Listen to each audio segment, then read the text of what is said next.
முதல்ல பத்திரிகை தொலைக்காட்சி ஊடக நண்பர்கள் எல்லாருக்கும் இந்த படத்தை புரிஞ்சுக்கிட்டு இந்த படத்தை பற்றி அத்தனை வரிகள் அத்தனை பாராட்டு வரிகள் எழுதி இந்த படத்தை கொண்டாடினவங்க எல்லாருக்கும் முதல்ல நன்றி.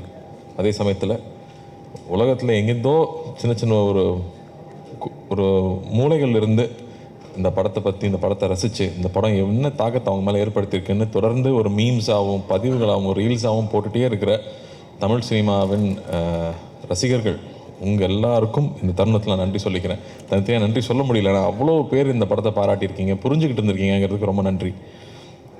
இந்த படம் ஒத்துக்கிறதுக்கு மிகப்பெரிய ரீசன் என்னென்னா, இதுக்கு முன்னாடி தமிழ் சினிமாவில் அருமையான படங்களை நமக்கு கொடுத்த முக்கியமான இயக்குநர்களும் நடிகர்களுக்கும் நான் நன்றி சொல்லி ஆகணும். Balachander sir, K Viswanath sir, Balu Mahendra sir, Mahendran sir, Kamal sir, அவங்களாம் நம்ம சின்ன வயசில் அவங்க வெறும் உறவுகளை வச்சு கதைகள் பண்ணி அதை ரசிக்க வச்சு அதை நீங்கள் தூங்க விடாமல் பண்ணியிருக்காங்க. அந்த மாதிரி படங்கள் நமக்கு கிடைக்காதான்னு ஏங்குறப்போ அப்படி ஒருத்தர் கதை எழுதியிருக்காரு. அந்த கதையை எப்படி மிஸ் பண்ணுறது? எனக்கு மெட்ராஸ் வெற்றி விழாவில் பத்திரிகையில் இருக்கிற எல்லாரும் நான் சந்திச்சப்போ ஞாபகம் இருக்குது. நல்ல படங்களை தேர்ந்தெடுத்து பண்ணுங்கள், நீங்கள் பருத்தி வீரனில் ஸ்டார்ட் பண்ணியிருக்கீங்க, நீங்கள் பொழுதுபோக்கு படம் பண்ணுங்கள், ஆனால் நல்ல படங்கள் தேர்ந்து பண்ணீங்கன்னு எனக்கு சொல்லியிருந்தீங்க. நான் மறக்கவே மாட்டேன். அதுலேருந்து நான் என்னுடைய பாதையும் நான் தேர்ந்தெடுத்த படங்களும் உங்களுக்கு தெரியும். இந்த படம் வரும்போதும் இந்த படம் பண்ண வேண்டிய படம் இது. இந்த படம் எவ்வளோ ஒரு உரையாடல்களை உருவாக்கியிருக்கு, எத்தனை பேர் ரிஃப்ளெக்ட் பண்ண வச்சுருக்கு. ஒரு கலைப்படைப்புக்கும் நல்ல கலைப்படைப்புக்கும் முதல் விஷயமே இந்த உரையாடலை ஏற்படுத்துறது, ஒரு விவாதத்தை ஏற்படுத்துறது தான். அப்படி அவ்வளோ விஷயங்களை இந்த படம் பேச வச்சுருக்குங்கிறதுக்கு இந்த படத்துடைய வெற்றிக்கூட மிகப்பெரிய முக்கியமான ரீசன். அப்படி சினிமாங்கிறது பொழுதுபோக்கு மட்டும் இல்லை, எல்லா கலை அம்சத்தையும் சேர்ந்த ஒரு கலைப்படைப்புன்னு காமிச்சிக்கிறதுக்கு எப்போ தான் நல்ல படங்கள் அமையும். அப்படி ஒரு படமாக தான் நான் பார்க்குறேன். அதே சமயத்தில் இன்றைக்கி ஒரு 30லேருந்து அபவ் இருக்கிறவங்க, வாழ்க்கையில் கொஞ்சமாவது கஷ்டத்தை பார்த்தவங்க, அவங்க எல்லாருக்கும் இந்த படம் நிச்சயம் புரியும்னு நம்பினேன். அண்டு இன்றைக்கி இருக்கிற ஒரு மன ஓட்டம் இருக்கு இல்லையா, ஒரு செகண்ட் வேர்ல்டு வார்க்கு அப்புறமா ஒரு சமுதாயம் வளர்ந்துருக்கும், அவங்களோட எண்ண ஓட்டங்கள் வேறையாக இருந்திருக்கும். அதுக்கப்புறமா இருந்தவங்களோட எண்ண ஓட்டங்கள் இருக்குல்ல, நம்ம ஒரு தொழிலுக்காக சிட்டிக்கு வந்துட்டோம், அதுக்கப்புறம் பார்த்தா சொந்தங்களை விட்டு போயிடுறோம், நம்மளுடைய கலாச்சாரத்தை விட்டு போயிடுறோம், நம்மளுடைய சரித்திரத்தை மறந்துடுறோம் அப்படின்னு நிறையா விஷயங்கள் நம்ம மனசில் ரொம்ப ஆழமாக ஓடிக்கிட்டு இருக்கோம். அது எல்லாத்தையும் எடுத்து கண்ணு முன்னாடி நிற்க வச்ச மாதிரி இந்த கதை இருந்துச்சு. அப்போ இந்த கதையை பண்ணிடணும் அப்படின்னு தோணுச்சு. அதே ரியாக்ஷன் எல்லாருக்கிட்டையும் இருக்குங்கிறது எனக்கு ரொம்ப சந்தோஷமாக இருக்குது. அது சொன்னது, அன்பை விதைச்சிட்டோம்னா போதும்னு, அன்பு எல்லாருக்குள்ளேயும் இருக்குது, அதை வெளில கொண்டு வந்தால் போதும். இது ஒரு ஃபேஷனபிளான விஷயம் கிடையாது. இன்றைக்கி கான்ட்ரவர்சி தான் எல்லாரும் அதிகமாக பார்ப்பாங்கன்னு கான்ட்ரவர்சி பண்ணி போயிட்டு இருந்தாலும், முன்ன பின்ன தெரியாத ஒருத்தருக்கு ஒரு செஞ்ச உதவி, ஒரு சின்ன வீடியோவாக அதனோட யூஸ் தான் இங்கே ரொம்ப அதிகமாக இருக்குது. ஸோ அதை எடுத்துகிட்டு ஒரு கதையாக எழுதியிருக்காரு. அதை எப்படியாவது பண்ணிடணும்னு ஆசைப்பட்டோம். அப்போ 2D கொண்டு போய் கொடுத்தோம்னா தான் இந்த முழுமையாக எந்த ஒரு டிஸ்டர்பன்ஸ் இல்லாமல் அழகாக சேரும்னு நம்பணும். அதுக்கேற்ற மாதிரி ராஜாக்கும் Karthiyanan team managers Senthil sir, இவங்க எல்லாருக்கும் பெரிய நன்றி சொல்லணும். ஏன்னா அப்படி கவனிச்சிட்டாங்க. எல்லாமே நைட் ஷூட்டு கூடயே இருந்து எந்த ஒரு இடையூறும் இல்லாமல் அந்த ஷூட்டிங் கண்டினியூஸாக முடிஞ்சதுக்கு அந்த ப்ரொடக்ஷனுக்கு ஒரு பெரிய நன்றி சொல்லணும்.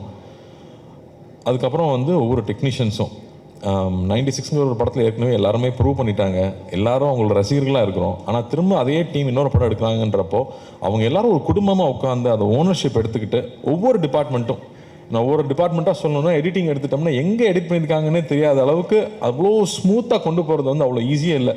அந்த உரையாடலுக்கும் கற்பனைகளாக இருக்கிற அந்த பழைய கால காட்சிகளுக்கும் ஜம்பே இல்லாமல் அவ்வளோ ஸ்மூத்தாக கொண்டு போனது கோவிந்த் வசந்தாவோட இசை. மாடை பார்க்கும்போது அது என்னமோ ஒரு தெய்வம் மாதிரி தெரியுது நம்ம கண்ணுக்கு. ஒரு சைக்கிள் பார்க்குறப்போ அது விலை மதிப்பில்லாத ஒரு பழைய சைக்கிளுக்கு அவ்வளோ ஒரு வேல்யூ இருக்குங்கிறது. என் கசின் சொல்கிறான், அந்த படம் பார்த்துட்டு ஒரே ஒரு நாள் அண்ணா கூப்பிட்டு நீ நான் பார்த்துக்கலான்னு சொன்னார். நான் ரியலைஸ் பண்ணதே இல்லை அந்த மோமெண்ட்டை. எப்போ என் வாழ்க்கை மாறுச்சுன்னு நான் ரியலைஸ் பண்ணவே இல்லை. ஆனால் அந்த ஒரு ஃபோன் கால் என் வாழ்க்கையை மாற்றுச்சு. அப்படி நம்ம யாருக்குமே நம்மளை அறியாமல் பண்ண உதவி அவங்க லைஃபே மாற்ற முடியும்னு சொன்னால், அப்போ தெரிஞ்சு எவ்வளோ உதவி பண்ணலாம் அப்படின்னு அவனுக்கு அவ்வளோ மைண்டில் ஓடிட்டே இருந்துச்சுன்னு சொல்கிறான். அப்படி எல்லாருடைய மனசாட்சியாக எல்லாரையுமே இந்த படம் கேள்வி கேட்க வச்சுட்டு இருக்குன்னா, அதுக்கு அந்த இசை கொடுக்குற வேல்யூ இருக்கு இல்லையா, அது அவ்வளோ முக்கியமாக நான் பார்த்தேன். கேமரா ஒர்க்காக மகி எப்போ வேலை செஞ்சாப்புலனே தெரில, தள்ளி தான் இருப்பாப்புல, கிட்டே வரமாட்டாங்க. ஒரு கிட்ட கேமரா வச்சு இது சினிமான்னு காமிக்கிற மாதிரி ஒரு காட்சி கூட இல்லை, எல்லா இடத்துலையும் தள்ளி இருப்பாங்க. ஏன் பிரதர் இந்த படத்தில் இந்த ட்ராலி ஷாட்டு, இந்த ஜிம்மி ஜிப்பு இதெல்லாம் யூஸ் பண்ணவே மாட்டிங்களா அப்படின்னு கேட்டேன். எந்த இடத்துலையும் சினிமான்னு தெரிஞ்சிடக்கூடாதுங்கிறதுக்காக கேமரா தள்ளியே இருக்கும், எங்ககிட்டயே வந்ததே இல்லை. ஒரு நாள் கூட நானும் சாரும் நடிக்கிறப்போ நாங்கள் நடிச்சிட்டு இருக்கோங்கிற உணர்வே இல்லை. நாங்கள் 2 பேர் பேசிகிட்டு இருக்கோம், ரொம்ப நெருக்கமானவங்ககிட்ட இருக்கிற போது தான் நம்மளோட எல்லா விஷயங்களும் பகிர்ந்துக்குவோம். அப்படி எல்லா விஷயம் பகிர்ந்துக்கிறதுக்கான ஒரு ஆப்பர்ச்சுனிட்டி வந்து அந்த கதையில் இருந்திருந்தாலும் அதுக்கான சூழலை வந்து அவ்வளோ ஏற்படுத்தி கொடுத்துருந்தாங்க. லைவ் சவுண்டாக இருக்கிறனால எல்லோரும் பின் ட்ராப் சைலன்ஸில் இருப்பாங்க. அதுக்கு வந்து அசிஸ்டன்ட் டைரக்டர்ஸ்க்கும் அசிஸ்டன்ட் கேமராமேனுக்கும் நன்றி சொல்லணும். அந்த செட்டை அப்படியே வந்து அந்த அமைதியை மெயின்டைன் பண்ணதுக்கு. இல்லாட்டி இந்த படம் பண்ணுறது அவ்வளோ ஈஸி இல்லை. இல்லாட்டி அந்த மாதிரி ஒரு ஜோன் அவுட்டாக உள்ளே போய் நம்மளுடைய சரித்திரமும் நம்ம சமூகத்தில் நகர்ந்த நிகழ்ச்சிகளும், ஏன்னா நமக்கு வராத வரைக்கும் அது பிரச்சனை இல்லைன்னு தான் நம்ம வாழ்ந்துட்டு இருக்கோம். ஆனால் வந்து உன்னை சுற்றி இருக்கிற விஷயம் என்றைக்காவது நாள் உன்னை பாதிக்கும் அப்படிங்கிறது வந்து நமக்கு பின்னாடி தான் இருக்கும். ஆனால் ஒருத்தன் அதை எடுத்து நம்ம கண்ணு முன்னாடி பேசுகிறான் இல்லையா, அப்போ தான் அதனோட சீரியஸ்னஸ் நமக்கு புரியுது. அந்த மாதிரி விஷயங்களை பகிர்ந்துக்கிறது வந்து எனக்கே ஒரு படிப்படியாக இருந்துச்சுன்னு சொல்லலாம். அண்ணன் அடிக்கடி சொல்லுவாங்க, லார்ஜ் ஹார்ட்டடாக இரு, உன்னால் எவ்வளோ பெருந்தன்மையாக இருக்க முடியுமோ இரு அப்படின்னு அடிக்கடி சொல்லிகிட்டே இருப்பாங்க. அப்படி பெருந்தன்மையாக இருந்தால் தான் சில முடிவுகள் எடுக்க முடியும், சில தருணங்களில் முக்கியமான முடிவுகள் எடுக்க முடியும். அப்போ தான் எல்லார் மேலேயும் அன்பாக இருக்க முடியும், நம்ம மேலே கோவப்பட்டவங்க மேலேயும் நம்மளால் அன்பாக இருக்க முடியும். அந்த மாதிரியான சூழல் இந்த படம் திருப்பி எனக்கு ஏற்படுத்தி கொடுச்சுன்னு சொல்லலாம். ராஜா சொன்ன மாதிரி நம்ம ஊரில் சொந்தக்காரங்க இருப்பாங்க, சம்மரானா ஊருக்கு நான் போயிடுவேன், அவங்க தகுதிக்கு மீறி நம்மளை கவனிப்பாங்க.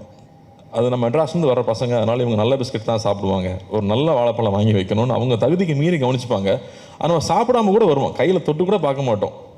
ஆனால் நான் அவங்க சாப்பிட்றமான்னு பார்த்துட்டே இருப்பாங்க. எனக்கு அதெல்லாம் அப்போ நான் நினச்சி பார்க்கவே இல்லை, இப்போ நான் நினச்சி பார்க்குறேன். நம்ம மேலே எந்த எதிர்பார்ப்பும் இல்லாமல் நம்ம மேலே அன்பு காட்டினவங்கள நம்ம வந்து அங்கீகரிக்கிறோமா, அதை திருப்பி கொடுக்குறோமா அப்படின்னு திரும்ப யோசிச்சு பார்க்குறேன். அப்போ அது திரும்ப ஞாபகப்படுத்துது. திரும்ப ஊருக்கு போனால் அவங்க வீட்டுக்கு போய் உட்காந்து ஒரு வாய் சாப்பிட்டு வரணும்னு தோணுது. ஸோ அந்த மாதிரி உணர்வுகள் எல்லாம் வந்து நம்ம இழந்துட்டோமா இல்லை மறந்துட்டோமா, இந்த படம் திரும்பி அதை ஏற்படுத்துது. அப்படி வந்து ஒவ்வொருத்தருக்குள்ளேயும் இருக்க நிறையா நினைவுகளை வெளியில் கொண்டு வருது. அவங்க எழுதி தள்ளுறாங்க, பேஜாக எழுதி தள்ளுறாங்க. ஸோ அது ரொம்ப சந்தோஷமாக இருக்குது, இந்த படத்தை புரிஞ்சுக்கிட்டாங்க அப்படின்னு. சரி, நம்ம மாநிலத்தில் மட்டும்தான் ஓடுதான்னு பார்த்தா ஆந்திராலையும் நல்ல அதே ரெஸ்பான்ஸ் இருக்குது, கேரளாவில் போனாலும் அதே மாதிரி இருக்குது. வெளிநாட்டில் இருக்கிறவங்க இன்னும் பயங்கரமாக கொண்டாடுறாங்க, ஏன்னா அவங்க ரொம்ப தூரத்தில் இருக்காங்கன்றப்போ அவங்களுக்கு அந்த வேல்யூ ஜாஸ்தி தெரியுது. ஸோ இதுக்காக இந்த படம் எடுத்தோம், என்ன சொல்ல முயற்சி பண்ணுமோ அது போய் சேர்ந்துருக்கு. எல்லாரும் ராஜா சொன்ன மாதிரி இந்த படம் கொடுத்ததுக்கு நன்றின்னு சொல்கிறாங்க. அதை விட வேறு என்ன சந்தோஷம் வேணும்? அந்த சந்தோஷத்தை ஏற்படுத்தி கொடுத்தது நீங்கள், அது கொடுத்த அங்கீகாரம் தான். நீங்கள் அந்த படத்தை பாராட்டினதும் அந்த படம் நல்லா இருக்குன்னு சொன்னது தான் அதை முழுமை அடைக்குது.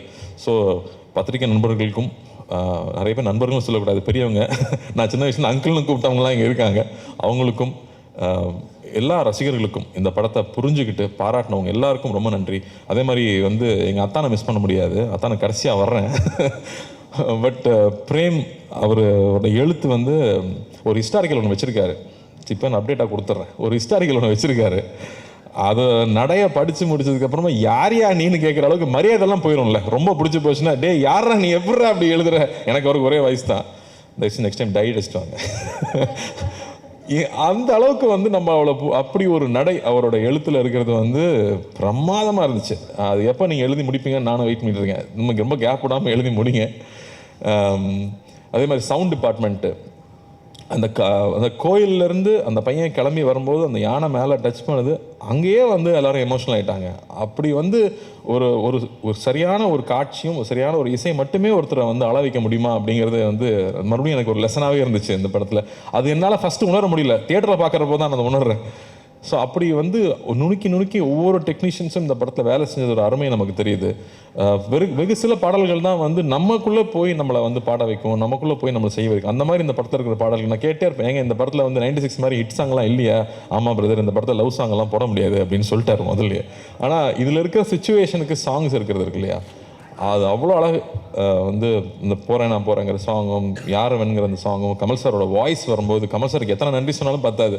அவருக்கு வந்து இந்த படத்தில் அண்ணாக்காக தான் நிச்சயம் பாடி கொடுத்துருக்காரு. ஆனால் அண்ணாக்காக வந்து அவர் முடிக்கும் போதும் பாடும்போதும் நாங்கள் இருந்த அந்த உணர்வு இருக்கு இல்லையா, அவ்வளோ பேருக்கு வந்து அது எல்லாரும் சொல்கிறாங்களே, அந்த யாரோ வந்து என்னை ரொம்ப நெருங்கினவனை கட்டி பிடிச்சிக்கிட்ட மாதிரி இருக்குது இந்த படம் பார்த்ததுக்கப்புறமா. அதில் இலகி தான் நான் சிரிக்கிறேன் அழுகிறேன்னு சொன்னாங்க. அது கமல் சாரோட வாய்ஸ் ஒரு மிகப்பெரிய ஒரு காரணம், அவருக்கும் நன்றி சொல்லணும். அதுமாதிரி எழுத்தாளர்கள் வந்து அந்த வரிகள் இருக்கு இல்லையா, மழை நீரில் கரைந்தே போவதில்லை, மலை என்றும் மலைதானே அப்படின்னு வந்து கமல் சார் பாடும்போது, ஐயோ இதெல்லாம் சின்ன வயசுல தான் இந்த மாதிரி நம்ம உணர்ந்துருக்கோம்ல அப்படின்னு அந்த மாதிரியான உணர்ச்சிகள். அதாவது நம்ம வந்து நிறையா நாள் சினிமாலே இருந்திருக்கோம், அது சினிமாவை வந்து ஜட்ஜ் பண்ணிக்கிட்டே இருக்கோம், அதில் கரெக்ஷன் சொல்லிக்கிட்டே இருக்கோம். அப்படி இல்லாமல் அப்படியே நம்ம படத்தை நம்ம ரசிக்க முடியுது. நான் ரொம்ப செல்ஃப் கிரிட்டிக்கல் நான், பட் அதை தாண்டி நம்மளால் ரசிக்க முடியுது அப்படிங்கிறது ரொம்ப இதமாக இருந்துச்சு இந்த படம் ஒர்க் பண்ணும்போதும் படம் பார்க்கும்போதும். அத்தான் மேட்டருக்கு வந்தால் வந்து என்ன சார் சொல்லட்டுமா வேணாமா சார்? நீ ரொம்ப பேசுவ அப்படின்னாரு முதல்ல. வேறு வழியில் சார் அந்த படத்துக்கெல்லாம் பேசி தான் ஆகணும். ஏன்னா வந்து அந்த ஃபோன் கான்வர்சேஷன் பற்றி தான் நான் முக்கியமாக சொல்லணும்னு நினச்சேன். ஏன்னா அப்போ தான் நான் ஷூட்டிங் இல்லை, மற்ற நாள்லாம் கூடயே தான் இருந்திருக்கேன். அப்போ தான் நான் தொல்லை பண்ணுறதுக்கு பக்கத்தில் இல்லாததுனால அந்த காட்சிகள் நான் ஸ்க்ரீனில் பார்க்கும்போது அப்படி இருந்துச்சு. இங்கே எல்லோரும் சொல்லிட்டு இருந்தாங்க, ஒரு ட்ரூ கலர் போட்டால் நம்பரை கண்டுபிடிச்சலாமே. நம்பர் கண்டுபிடிக்கிறது இந்த கதை கிடையாது, அது கிடையாது. என் மேலே இவ்வளோ அன்பாக இருக்கான், எனக்கு அவனை தெரியல, அதை நான் மறைச்சிருந்திருக்கேன். அப்போ நான் எவ்வளோ ஒரு தப்பானவன், நான் எவ்வளோ வந்து எனக்கு வந்து நான் ஒரு தப்பு செஞ்சுருக்கேன். அந்த தப்பை நான் அவங்ககிட்ட சொல்லி மன்னிப்பு கேட்கணும்னு நினைக்கிறது தான் இதில் அந்த இருக்கிற அந்த ஒரு பெரிய விஷயமா நான் பார்க்குறேன். டக்குன்னு நம்பர் தெரிஞ்சுட்டேன், எனக்கு தெரியுண்டா அப்படின்னு சொல்கிறது கிடையாது. நான் மன்னிச்சிரு, நான் தப்பு பண்ணிட்டேன், நான் மோசமானவன், எனக்கு உன்னை தெரியல அப்படின்னு சொல்கிறது ஒரு உண்மை இருக்கு இல்லையா, அது அந்த கண்ணில் பார்த்தேன். அந்த ஒவ்வொரு வார்த்தை சொல்லும் போதும் பார்த்தேன். அது வந்து பிரமாதமாக இருந்துச்சு. சார்கிட்ட நான் சொன்னேன், சார் சான்ஸே இல்லை சார், அடாப்பாப்பா அப்படின்ட்டார் ஒரே செகண்டில். ஆனால் அது வந்து அந்த உண்மை இருக்குல்ல, அவ்வளோ நேர்மையாக இருந்தால் தான் அதை சொல்ல முடியும்னு எனக்கு தோணுச்சு. அப்படி அவர் சொன்ன விஷயம் இருக்கு இல்லையா, அது எவ்வளோ பேருக்கு புரிஞ்சுதுன்னு தெரியல. அது வந்து ரொம்ப ஈஸி இல்லை, எனக்கு கண்டுபிடிச்ச நம்பர் யாராவட்ட கேட்டு சொல்கிறது இல்லை. எனக்கு ஒன்று தெரியல, நான் அதுக்கு அசிங்கப்படுறேன் அப்படின்னு சொல்லிட்டு சொல்கிற அந்த நேர்மை வந்து அவர் கண்ணில் அப்படியே இருந்துச்சு. அதுக்கப்புறமா பேச பேச டே தாங்க முடியலடா சொல்லி தோடாங்கிறப்போ அந்த உரிமையும் இருந்துச்சு. அதான் சொல்லிட்டு இருந்தாங்க, போட்டி போட்டு நடிச்சிருக்காங்க 2 பேரும். போட்டியெல்லாம் போடலை, அது வந்து அவ்வளோ சந்தோஷமாக நான் என்ஜாய் பண்ணி 2 பேரும் சேர்ந்து ஒவ்வொரு நாளும் பேசி பேசி ரசித்து ஒர்க் பண்ணோம். ஸோ வந்து அதுக்கு சாருக்கெலாம் தேங்க்லாம் சொல்லிட முடியாது, அடிக்கடி போய் தொலை பண்ணிகிட்டே தான் இருப்போம் நாங்கள் தொடர்ந்து. பட் ரொம்ப அருமையாக இருந்துச்சு சார், நான் அவ்வளோ ரசித்து பார்த்தேன் அந்த காட்சிகளை. அதே மாதிரி இவன் யாருன்னு தெரியாமல் இருக்கும்போது ஒரு விஷயம் இருக்கும், அது புக்கில் கூட அவர் அப்படி எழுதலை, உங்களுக்கு அந்த கிரெடிட் கிடையாது. அருள்மொழியை வந்து நீங்கள் அப்படி எழுதலை, அதை எங்கள் அத்தான் தான் அப்படி ஆக்கியிருக்காரு.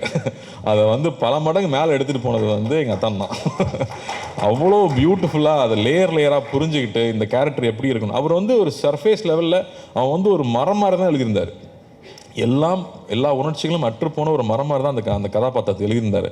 அப்படி இல்லாமல் அது உணர்ச்சி பூர்வமாக வந்து அது ஃபஸ்ட்டு எப்போ ஓப்பன் ஆச்சுன்னு எனக்கு ஞாபகம் இருக்குது. யாரை ஃபஸ்ட்டு குளிச்சுட்டு வராங்கன்னு பார்ப்போமா அப்படின்னாரு. நான் ஃபஸ்ட்டு ஆடி போயிட்டேன், இப்படி இல்லையே, அப்படி எழுதலையே அப்படின்னு. அப்போ தான் வந்து திரும்ப எனக்கு நாங்கள் ஊருக்கு போனால் எப்படி இருப்போமோ, அப்போ வந்து எப்படி ஒருத்தன் இலகுறான் அப்படிங்கிறத வந்து அவர் மைண்டில் வச்சுக்கிட்டு ஸ்டேஜ் பை ஸ்டேஜ் அவர் கொஞ்சம் கொஞ்சமாக அதுலேருந்து வெளியே வந்திருப்பார். இல்லை நான் சொல்லி தான் ஆவேன், முடியாது, இவ்வளோ பேர் இருக்காங்களே, நான் சொல்லி தான் ஆகணும், வேற எப்போ சொல்கிறது. ஸோ பியூட்டிஃபுல்லாக பண்ணியிருந்தீங்க sir, love you sir. And இந்த தருணத்தில் எனக்கு இவ்வளோ நேரம் டைம் கொடுத்து பேச அனுமதிச்சேன் உங்களுக்கும் ரொம்ப ரொம்ப ரொம்ப நன்றி. நிறையாவது மிஸ் பண்ணுறேன்னா அப்படின்னு யோசிக்கிறேன். சக்தி இன்னொரு பேச்சாளர் எங்களுக்கு ரெடி ஆகிட்டார் இண்டஸ்ட்ரிக்கு. ரொம்ப அழகாக சொன்னீங்க, டைரக்டர் பற்றி அவ்வளோ அழகாக சொன்னீங்க. எப்படி வந்து நிறையா மூட்டை கட்டி வச்சிட்டோம்னா அதில் வந்து அரிசியும் உமியும் சேர்ந்துருந்தால் அதுக்கு வேல்யூ இல்லை, அரிசி மட்டும் இருந்தால் தான் வேல்யூ. அப்போ எத்தனை மூட்டைங்கிறது கணக்கு இல்லை, மூட்டை மட்டும் அரிசி இருக்கா, அது உணவாகுமாங்கிறது தான் முக்கியம். அதனால் கம்மியான படங்கள் பண்ணாலும் நல்ல படங்களாக பண்ணுவார் நிச்சயமாக அவர். பட் அது ரொம்ப அழகாக எடுத்து சொல்லியிருந்தீங்க. ஸோ நன்றி. அண்ட் அனைவருக்கும் அசிஸ்டன்ட் டைரக்டர்ஸ்க்கு, படத்தை வேலை செஞ்ச அனைவருக்கும், அந்த மாடுலேருந்து அந்த பாம்புலேருந்து அந்த சைக்கிள்லேருந்து அந்த செருப்பு வரைக்கும் நன்றி. இந்த ஒரு சந்தோஷத்தை கொடுத்ததுக்கு, இந்த பெருமையை கொடுத்ததுக்கு மறுபடியும் அண்ணாவுக்கு நான் நன்றி சொல்லிக்கிறேன். அடிக்கடி வந்து நான் சொல்லிகிட்டே இருப்பாங்க, இந்த படத்தை பற்றி இந்த மாதிரி திரும்ப அடிக்கடி படம் பண்ண முடியாது, ஃபர்ஸ்ட் பி ப்ரௌட் அப்படின்னு சொல்லிட்டே இருந்தாங்க. அன்னி முந்தனே தான் படம் பார்த்தாங்க. ஒரு ப்ரொடியூசராக பொறுப்பாக ரிலீஸ்க்கு முன்னாடி படம் பார்க்க வேண்டாம், படம் பார்த்ததுக்கு அப்புறமா இப்போ அன்னி கூப்பிட்டு ஸோ ப்ரௌட் கார்த்தி, இந்த மாதிரி படம் அடிக்கடி பண்ணு. இங்கே வியாபாரம் ஒரு பக்கம் இருக்குது, ஆனால் இங்கே இன்னொன்று வந்து மக்களுக்கும் நமக்கும் நெருக்கமாக இருக்கிற படங்கள் வந்துகிட்டே இருக்கணும்னு சொன்னாங்க. ஸோ அதெல்லாம் பெரிய கான்ஃபிடன்ஸ் கொடுக்குது. ஸோ நன்றி என்னுடைய 2 ப்ரொடியூசர்களுக்கும் ரொம்ப ரொம்ப நன்றி. தேங்க்யூ.